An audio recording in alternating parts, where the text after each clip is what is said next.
A few years ago, while visiting, or rather rummaging about Notre Dame, the author of this book found, in an obscure nook of one of the towers, the following word, engraved by hand upon the wall: Anach. These Greek capitals, black with age and quite deeply graven in the stone, with I know not what signs peculiar to Gothic calligraphy imprinted upon their forms and upon their attitudes, as though with the purpose of revealing that it had been a hand of the Middle Ages which had inscribed them there, and especially the fatal and melancholy meaning contained in them, struck the author deeply. He questioned himself. He sought to divine who could have been that soul in torment which had not been willing to quit this world without leaving this stigma of crime or unhappiness upon the brow of the ancient church. Afterwards the wall was whitewashed, or scraped down, I know not which, and the inscription disappeared. For it is thus that people have been in the habit of proceeding with the marvellous churches of the Middle Ages for the last 200 years. Mutilations come to them from every quarter, from within as well as from without. The priest whitewashes them, the archdeacon scrapes them down. Then the populace arrives and demolishes them. Thus, with the exception of the fragile memory which the author of this book here consecrates to it, there remains today nothing whatever of the mysterious word engraved within the gloomy tower of Notre Dame, nothing of the destiny which it so sadly summed up. The man who wrote that word upon the wall disappeared from the midst of the generations of man many centuries ago. The word, in its turn, has been effaced from the wall of the church. The church will, perhaps itself, soon disappear from the face of the earth. It is upon this word that this book is founded. The Grand Hall.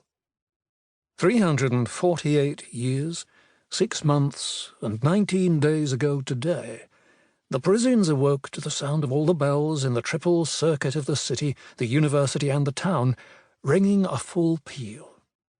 The 6th of January 1482 is not, however, a day of which history has preserved the memory.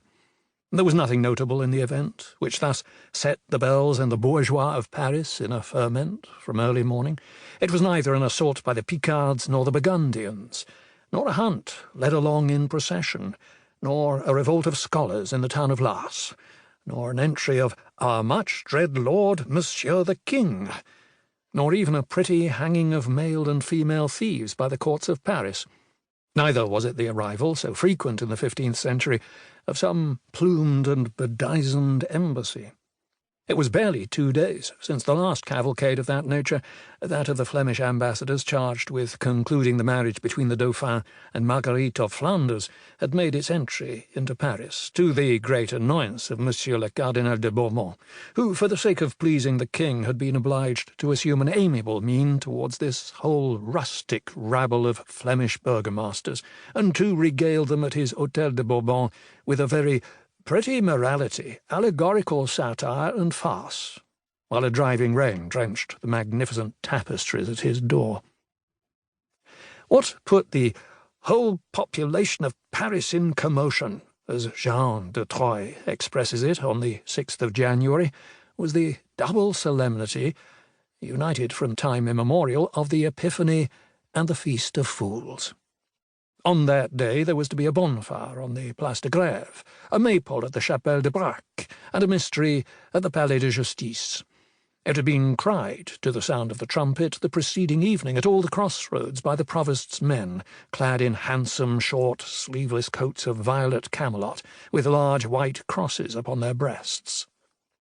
So the crowd of citizens, male and female, having closed their houses and shops, thronged from every direction at early morn towards some one of the 3 spots designated. Each had made his choice: one, the bonfire; another, the maypole; another, the mystery play.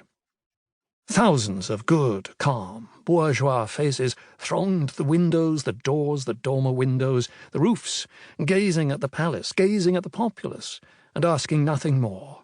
For many Parisians content themselves with the spectacle of the spectators, and a wall behind which something is going on becomes at once, for us, a very curious thing indeed.